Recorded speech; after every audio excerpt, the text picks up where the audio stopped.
ಹೃತ್ಪೂರ್ವಕ ಪ್ರಣಾಮಗಳು. ಸಾಹಿತ್ಯದ ರಸದೌತಣವನ್ನು ನೀಡಲು ಪ್ರಯತ್ನಿಸುತ್ತಿರುವ ಸಾಹಿತ್ಯ ಸಿರಿಗೆ ನಿಮ್ಮೆಲ್ಲರಿಗೂ ಪ್ರೀತಿಯ ಸ್ವಾಗತ. ಮಿತ್ರರೇ, ಈ ದಿನ ನಾವು ಮಾನ್ಯಶ್ರೀ ಡಿ.ವಿ.ಜಿ ಅವರು ಬರೆದಂತಹ ಅನುಭವದ ಮಹತ್ವವನ್ನು ತಿಳಿಸುವಂತಹ ಒಂದು ಕಗ್ಗದ ಅರ್ಥ ಮತ್ತು ತಾತ್ಪರ್ಯವನ್ನ ತಿಳಿದುಕೊಳ್ಳೋಣ. ಅನುಭವದ ಪಾಲುಳು ವಿಚಾರ ಮಂಥನವಾಗಿ, ಅನುಭವದ ಪಾಲುಳು ವಿಚಾರ ಮಂಥನವಾಗಿ, ಜನೀಕುಂ ಜ್ಞಾನ ನವನೀತವದೇ ಸುಖದಂ, ಜನೀಕುಂ ಜ್ಞಾನ ನವನೀತವದೇ ಸುಖದಂ. ಗಿಣಿಯೋದು ಪುಸ್ತಕ ಜ್ಞಾನ, ಗಿಣಿಯೋದು ಪುಸ್ತಕ ಜ್ಞಾನ, ನಿನ್ನನುಭವವೇ ನಿನಗೆ ಧರ್ಮದ ದೀಪ ಮಂಕುತಿಮ್ಮ, ನಿನ್ನನುಭವವೇ ನಿನಗೆ ಧರ್ಮದ ದೀಪ ಮಂಕುತಿಮ್ಮ. ಈ ಸಾಲುಗಳ ಅರ್ಥ, ಜೀವನದಲ್ಲಿ ನಾವು ಪಡೆದುಕೊಳ್ಳತಕ್ಕಂತಹ ಅನುಭವ ಅತ್ಯಂತ ಮುಖ್ಯವಾಗಿರ್ತಕ್ಕಂತಹದ್ದು. ಅನುಭವ ಅನ್ನುವಂತಹ ಹಾಲಿನಲ್ಲಿ ವಿಚಾರ ಎಂಬ ಕಡಗೋಲನಿಟ್ಟು ಕಡೆದಾಗ ಜ್ಞಾನ ಅನ್ನುವಂತಹ ಸುಖದ ಬೆಣ್ಣೆ ನಮಗೆ ಸಿಗುತ್ತದೆ. ಗಿಣಿಯೋದು ಪುಸ್ತಕ ಜ್ಞಾನ, ಪುಸ್ತಕ ಜ್ಞಾನ ಅಂತಕ್ಕಂತಹದ್ದು ಕೇವಲ ಗಿಣಿಯೋದು ಆಗಂತೆ. ಆ ಪುಸ್ತಕದ ಜ್ಞಾನದ ಪ್ರಯೋಜನವಾಗಬೇಕಾದರೆ ಜೀವನದಲ್ಲಿ ನೀನು ಪಡೆದುಕೊಂಡಿರ್ತಕ್ಕಂತಹ ಅನುಭವವೇ ನಿನ್ನ ಧರ್ಮದ ದೀಪ ಎಂದು ಮಂಕುತಿಮ್ಮನ ಕಗ್ಗದಲ್ಲಿ ಹೇಳಿರುವಂತಹ ಸಾಲುಗಳ ಅರ್ಥ. ಹಾಗಾದರೆ ಮಿತ್ರರೇ, ಈ ಸಾಲುಗಳ ತಾತ್ಪರ್ಯವೇನು ತಿಳಿದುಕೊಳ್ಳೋಣ. ಪ್ರತಿಯೊಬ್ಬ ಮನುಷ್ಯನ ಜೀವನದಲ್ಲಿ ಅನುಭವ ಅನ್ನುವಂತಹದ್ದು ಅತ್ಯಂತ ಪ್ರಮುಖವಾಗಿರುವಂತಹದ್ದು.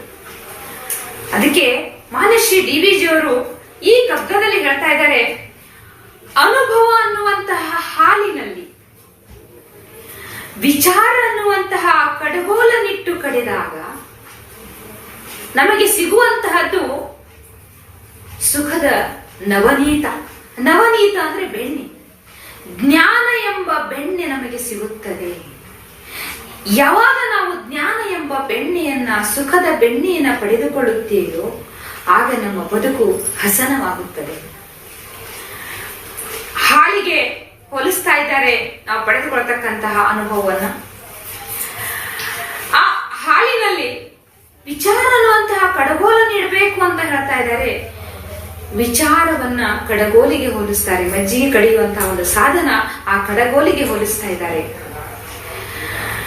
ಯಾವಾಗ ದಿನನಿತ್ಯ ನಾವು ಪಡೆದುಕೊಳ್ಳುವಂತಹ ಅನುಭವದಲ್ಲಿ ನಾವು ಪ್ರತಿನಿತ್ಯ ನಾನಾ ರೀತಿಯ ಅನುಭವಗಳನ್ನ ಪಡ್ಕೊಳ್ತಾ ಇರ್ತೇವೆ. ಅದು ಒಳ್ಳೆಯದಾಗಿರ್ಬಹುದು, ಕೆಟ್ಟದ್ದಾಗಿರಬಹುದು, ಮನಸ್ಸಿಗೆ ನೋವು ಉಂಟಾಗಬಹುದು, ಮನಸ್ಸಿಗೆ ಮುದ ನೀಡುವಂತಹ ಅನುಭವವಾಗಿರಬಹುದು.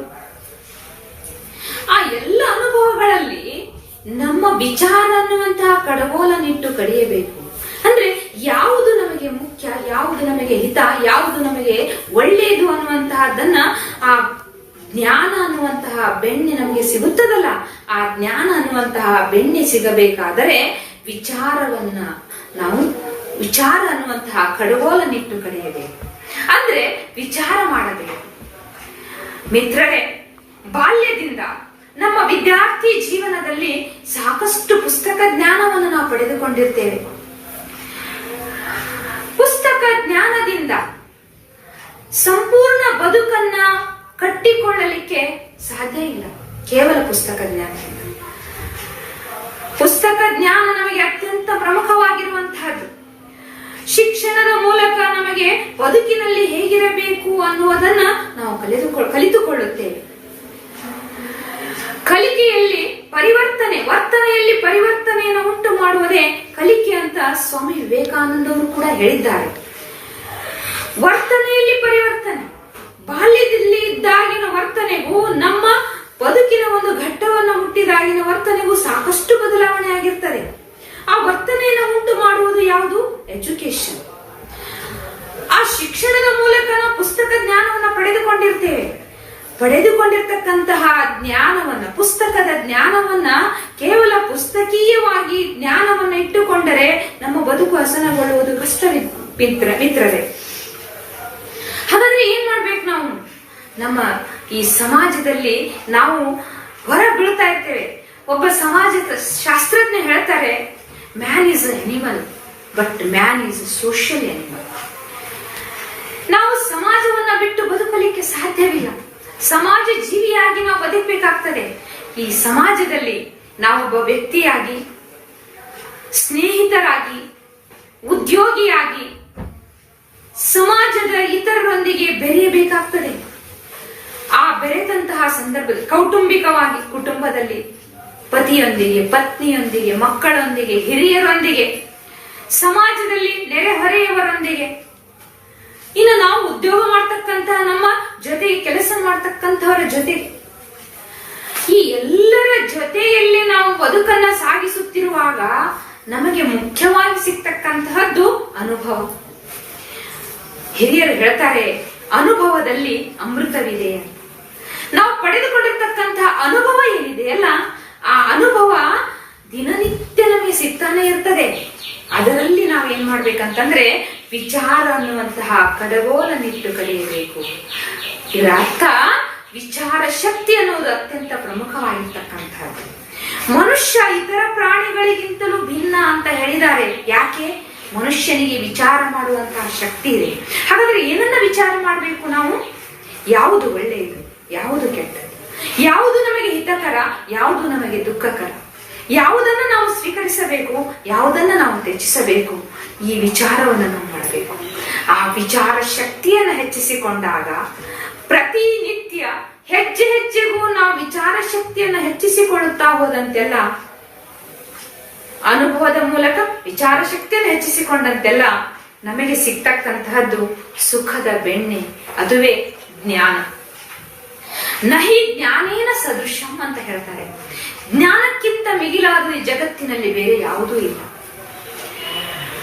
ವಿದ್ಯೆ ಇಲ್ಲವಾದವನ ಮುಖವು ಹಾಳೂರ ಹದ್ದಿನಂತಿಕ್ಕು ಸರ್ವಜ್ಞ.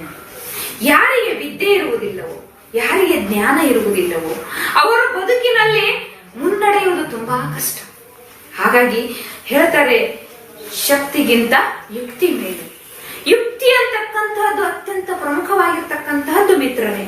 ಹಾಗಾಗಿ ನಮಗೆ ಸಾಕಷ್ಟು ಪುಸ್ತಕ ಜ್ಞಾನ ಇದೆ, ಸಾಕಷ್ಟು ಇದೆ, ಎಲ್ಲವೂ ಇದೆ. ಹಣ ಇದೆ, ಸಂಪತ್ತಿದೆ, ಅಧಿಕಾರ ಇದೆ, ಬಂಧು ಇದೆ, ಬಳಗ ಇದೆ.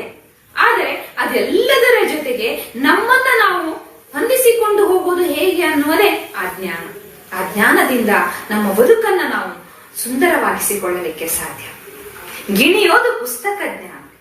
ಪುಸ್ತಕದ ಜ್ಞಾನ ಅನ್ನುವಂಥದ್ದು ಕೇವಲ ಗಿಣಿಯೋದು ಇದ್ದಾನೆ. ಗಿಣಿ ಓದು ಅಂತಂದ್ರೆ ಆ ಇದ್ದದ್ದನ್ನ ನಾವು ಮಾತ್ರ ಅಳವಡಿಸಿಕೊಳ್ತಕ್ಕಂಥದ್ದು, ಅದು ನಮಗೆ ಉಪಯೋಗಕ್ಕೆ ಬಾರದು. ಓದಿ ಓದಿ ಕೆಟ್ಟ ಪೂಜು ಭಟ್ಟ ಅಂತ ಹೇಳ್ತಾರೆ. ಬರೀ ಓದಿ ಓದಿ ಓದಿ ಅಲ್ಲ, ಓದುವುದರ ಜೊತೆಗೆ ಅದು ಮುಖ್ಯ. ನಮಗೆ ಬದುಕಿನಲ್ಲಿ ಓದುವುದು ಮುಖ್ಯ.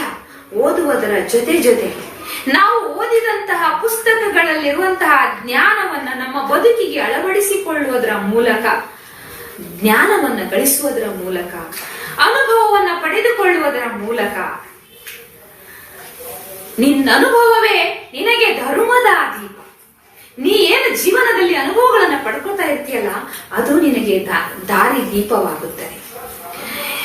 ಪ್ರತಿದಿನ ಒಳ್ಳೆಯ ಅನುಭವಗಳೇ ಆಗೋದಿಲ್ಲ. ಕೆಲವೊಮ್ಮೆ ನೋವುಂಟಾಗ್ತದೆ, ಕೆಲವೊಮ್ಮೆ ಬೇಸರ ಆಗ್ತದೆ, ಕೆಲವೊಮ್ಮೆ ಸುಖ ಸಂತೋಷವಾಗ್ತದೆ. ಆ ಎಲ್ಲ ರೀತಿಯ ಅನುಭವಗಳನ್ನ ಪಡೆದುಕೊಂಡು ಅದರಲ್ಲಿರುವಂತಹ ಉತ್ತಮವಾದ ಜ್ಞಾನವನ್ನ ಗಳಿಸಿಕೊಂಡು ಜ್ಞಾನ ಸಂಪಾದನೆಯನ್ನ ಮಾಡಿಕೊಂಡು, ಹಾಗಾದ್ರೆ ಆ ಜ್ಞಾನದ ಮೂಲಕ ನಮ್ಮ ಬದುಕಿನ ದಾರಿಯನ್ನ ನಾವು ಕಟ್ಟಿಕೊಳ್ಳೋಣ, ನಮ್ಮ ಭವಿಷ್ಯವನ್ನ ಸುಂದರವಾಗಿಸಿಕೊಳ್ಳೋಣ, ಜ್ಞಾನವೆಂಬ ಸುಖದ ಬೆಣ್ಣೆಯನ್ನ ಪಡೆದು ಅಂತ ಹೇಳ್ತಾ, ಈ ಕಗ್ಗದ ಸಾಲುಗಳ ಅರ್ಥವನ್ನ ಮನನ ಮಾಡಿಕೊಂಡು ಬದುಕಿನಲ್ಲಿ ಅನುಭವದ ಮಹತ್ವ ಎಷ್ಟು ಅನ್ನೋದನ್ನ ತಿಳಿದುಕೊಂಡು ಆದಂತಹ ಅನುಭವಗಳನ್ನ, ಸಿಹಿ ಮತ್ತು ಕಹಿ ಅನುಭವಗಳನ್ನ ಸಮನಾಗಿ ಸ್ವೀಕರಿಸುತ್ತಾ ಬದುಕಿನಲ್ಲಿ ಹೊಸ ಹೊಸ ಹೆಜ್ಜೆಗಳನ್ನ ಇಡುತ್ತಾ ಜೀವನದಲ್ಲಿ ಯಶಸ್ಸನ್ನ ಕಾಣೋಣ. ಧನ್ಯವಾದಗಳು ಮಿತ್ರರೇ.